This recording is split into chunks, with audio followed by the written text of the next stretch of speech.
Hola, iniciamos hoy nuestro análisis de algunas publicaciones clave que salieron en el Diario Oficial de Colombia el pasado 23 de septiembre de 2025.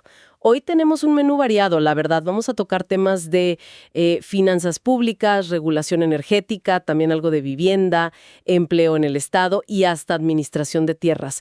La idea, como siempre, es desglosar lo más importante, entender un poco qué hay detrás de estas decisiones que, bueno, afectan distintos aspectos del país. Así que empecemos. ¿Qué tal si arrancamos con el Ministerio de Hacienda? Hay una resolución, la 2405 de 2025, habla de autorizar operaciones sobre la deuda externo con el Banco Mundial, el BIRF. ¿Qué significa eso en palabras más sencillas? Pues mira, básicamente le están dando luz verde al gobierno para, digamos, cambiar la moneda de ciertos préstamos. Préstamos que originalmente eran en dólares y con tasa de interés variable. Ah, ok. Y es clave entender que no es pedir más plata prestada. Es lo que se llama manejo de deuda. O sea, intentar mejorar las condiciones de la deuda que ya se tiene. El decreto 1068 de 2015 lo permite. Entendido, no es más deuda, es optimizar, digamos. ¿Y bajo qué criterios se aprueba esta movida?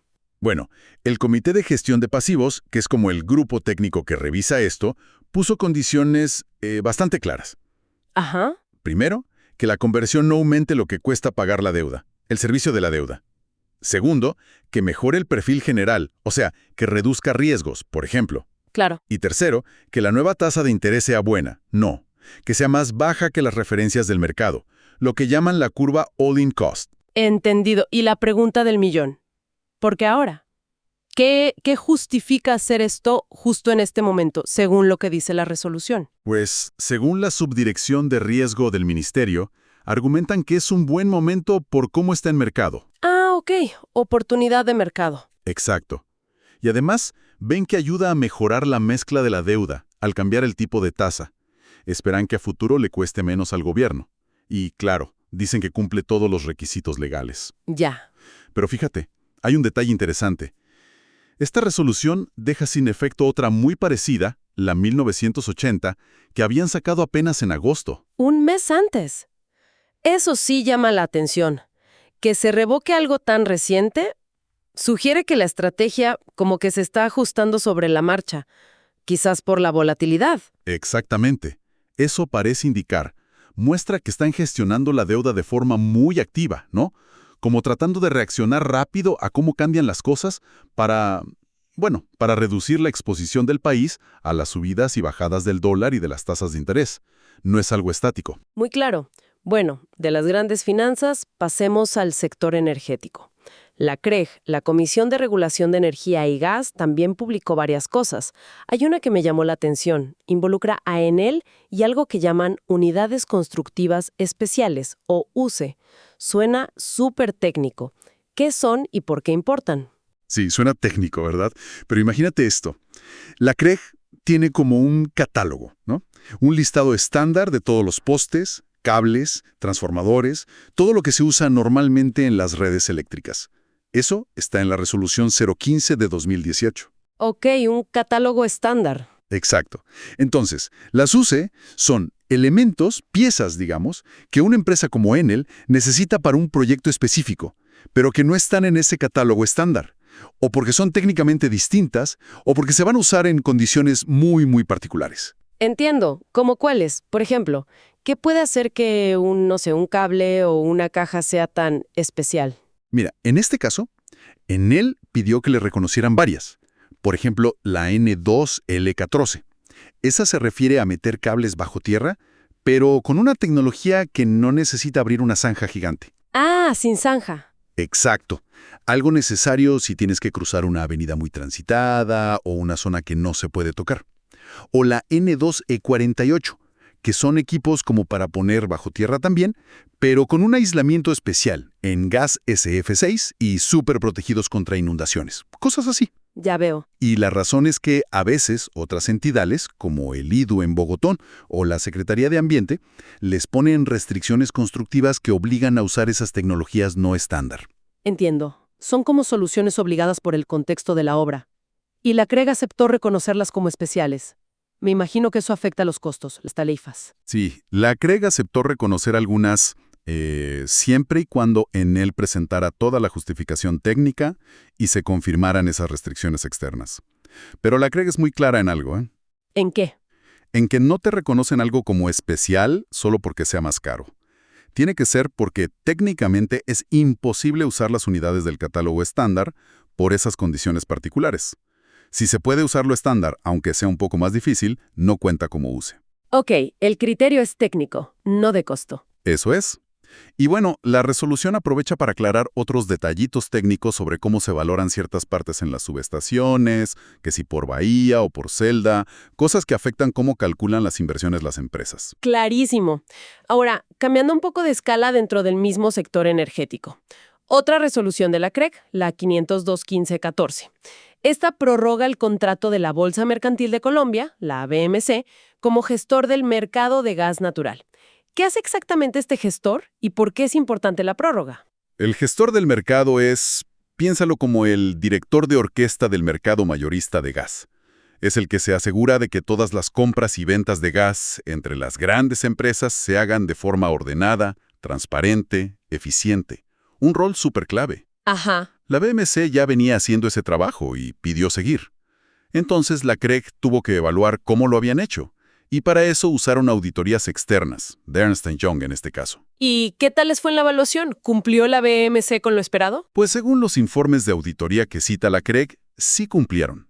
Dicen que los indicadores clave estuvieron bien, la plataforma tecnológica funcionó sin problemas, usan Amazon Web Services e AWS, publicaron la información a tiempo, hicieron bien los registros, las liquidaciones, la facturación y también implementaron rápido las nuevas reglas que sacaba la CREG. Bien. La BMC también sacó pecho de sus certificaciones, ¿no? ISO 9001 de calidad, ISO 27001 de seguridad de la información, como para mostrar que son serios. Suena que hicieron la tarea. Pero mencionaste que la prórroga es solo por un año más, hasta enero de 2027. Ellos querían 5 años. ¿Eso indica alguna duda de la CREG o es normal dar prórrogas cortas? Es una buena pregunta. La resolución no dice explícitamente que haya dudas sobre el desempeño, que como vimos fue bien evaluado. Podría ser simplemente prudencia regulatoria. ¿Cómo así? Pues quizás la CREG quiere mantener la flexibilidad para ajustar las condiciones del gestor a mediano plazo. El mercado de gas sigue cambiando, evolucionando. O tal vez prefieren contratos más cortos para poder revisar todo más seguido. Lo que sí dicen es que la plata que se le paga a la BMC por hacer este trabajo, la remuneración, sigue igual por ahora. Tiene sentido, mantener opciones abiertas. Y bueno, seguimos con gas, pero ahora a nivel más local. Hay 2 resoluciones más, la 502-160 y la 502-161. Estas aprueban cargos para distribuir gas licuado de petróleo, GLP, por redes en zonas nuevas. Esto sí suena a expansión del servicio a más gente. Exacto. Mientras la BMC organiza el mercado grande, estas resoluciones ayudan a que el GLP, el de pipeta pero por tubo, llegue a comunidades más pequeñas. Una es para varias veredas en Pital, Huila. La pidió Surcolombiana de Gas. ¿Ok? Y la otra es para el municipio de Olaya Herrera, en Nariño. Esa la pidió Digas. Ambas siguen la misma lógica que pone la CREG. Definen bien el área que van a atender, calculan un costo único para todos los usuarios de esa zona, basado en cuánto van a invertir y gastar en operar la red ahí. Y ese costo o cargo tiene una vigencia de 5 años. ¿Y les ponen alguna condición a las empresas para asegurarse de que los proyectos se hagan, de que no quede solo en el papel? Sí, y es una condición clave. Tiene que demostrar que por lo menos el 80% de la gente que podría conectarse en esa zona realmente está interesada. O sea, no basta con querer poner tubos, tiene que haber demanda. Ah, claro. Y además, tienen que presentar un cronograma de construcción muy detallado a la Superintendencia de Servicios Públicos, que es la que va a vigilar que cumplan. El objetivo final es clarísimo: llevar el GLP por red a sitios que hoy dependen de cilindros, que suele ser más caro y menos práctico para la gente. Muy bien. Bueno, dejemos el mundo de la energía y entremos a la administración pública, a la gestión interna. Vemos varias resoluciones de la DIAN, la de impuestos y aduanas. Son sobre nombramientos y sobre terminaciones de cargos. Parece que hay bastante movimiento de gente allí. Sí, resoluciones como la 01601 y la 01608 son la consecuencia directa de aplicar los resultados de los concursos de méritos.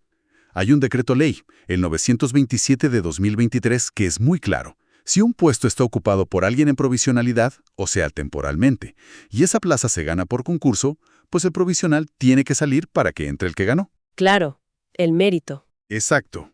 Eso genera rotación, que es normal, pero también crea situaciones complejas, a veces tensas. ¿Complejas cómo? Hay resistencia, reclamos de los que salen. Pues sí, a veces. Surgen tensiones cuando los funcionarios que están provisionales sienten que tienen alguna condición especial que debería protegerlos, que no deberían sacarlos así nomás. Ajá. En estas resoluciones se ven casos concretos. Por ejemplo, analizan si una funcionaria, una tal Irlis Casprillón, cumple los requisitos que ha puesto la Corte Constitucional, que son bien estrictos, para ser considerada madre cabeza de familia y tener protección. La DIAN concluye que no los acredita. Ya veo. También examinan el caso de otro funcionario, Luis Miguel Pulido López. Él tenía foro sindical porque era parte del Comité de Juventudes de un sindicato de la DIAN, CEDIAN. ¿Y el foro sindical no se supone que protege contra el despido? Ahí se pone interesante. Exacto. Es un punto de debate legal que siempre está ahí. Lo que argumenta la DIAN, basándose en jurisprudencia, es que aunque el fuero existe, la razón del retiro, que es nombrar a quien ganó el concurso de méritos, lo cual es un mandato constitucional y legal, es una causa objetiva y legal, y que esa causa prevalece sobre la protección del fuero, sobre todo cuando se trata de nombramientos provisionales que, por definición, son temporales. Entiendo la lógica de la DIAN. De hecho, identificaron a 25 provisionales con fuero en situación similar. Aplicaron unos criterios de prelación, como la antigüedad, para decidir quiénes salían y quiénes se quedaban, y determinaron que Pulido debía ser retirado. Varia. Y también se ve cómo la DIAN cumple órdenes de tutela. Hay casos de gente que ganó el concurso, interpuso tutela, y el juez ordenó nombrarlos en periodo de prueba, como Juan David Jiménez y Luz Dari Beltrán. Es un equilibrio complicado entre el principio del mérito y las protecciones laborales que existen. Sin duda, una dinámica interna compleja. Y bueno, relacionado con empleo, pero desde otra perspectiva, la Unidad del Servicio Público de Empleo sacó una circular sobre protección de datos. ¿Es un simple recordatorio o hay algo más? Pues parece un recordatorio importante, ¿sí? Es una instrucción muy clara para todas las agencias de empleo, públicas y privadas, y las bolsas de empleo que usan el sistema oficial, la plataforma del Servicio Público de Empleo. ¿Y qué les recuerda? Básicamente les recuerda cuáles son sus obligaciones según la Ley 1581 de 2012, la Ley de Habeas Data, cuando manejan la información de la gente que busca trabajo y de las empresas que ofrecen puestos. ¿Y cuáles serían los puntos clave de ese recordatorio? Fundamentalmente son, usen los datos únicamente para lo que son, o sea, para conectar oferta y demanda de empleo, y nada más. Segundo, garanticen la confidencialidad y la seguridad de esa información. Tercero, respeten que la persona que busca empleo es la dueña de su hoja de vida y decide cómo se maneja, Muy importante eso. sin que el dueño de los datos lo pida expresamente. La unidad termina diciendo que va a estar vigilando que cumplan. Podría ser que hayan visto algunas malas prácticas o simplemente es un refuerzo preventivo en un tema tan delicado como los datos personales, ¿no? Tiene toda la lógica reforzar eso periódicamente.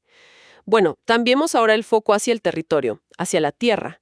El Instituto Geográfico Agustín Codazzi, el IGEAC, ordenó iniciar la actualización catastral en la zona urbana de Río Sucio, en Caldas. ¿Qué tiene de particular este proceso? Lo más relevante, y lo dice explícitamente la resolución, es que se ordena hacerla con enfoque multipropósito. Multipropósito. ¿Pero qué significa eso en catastro? Significa que la información que se recoja y se actualice del catastro no va a servir solo para calcular el impuesto predial, que es como lo tradicional, ¿no? Claro, lo fiscal. Exacto. La idea es que esa información sea un insumo útil para muchas otras políticas públicas. Por ejemplo, para ordenar mejor el territorio, planificar el desarrollo urbano y rural, para que el mercado de tierras funcione mejor, para dar más seguridad jurídica sobre quién es dueño de qué, incluso para temas ambientales. Es una visión mucho más integral del catastro. Además, la ley dice que estas actualizaciones hay que hacerlas cada 5 años, así que también es cumplir con eso. Suena ambicioso ese enfoque multipropósito. ¿Implica algún cambio en la forma en que se hace el trabajo en campo? ¿El levantamiento de la información? Definitivamente.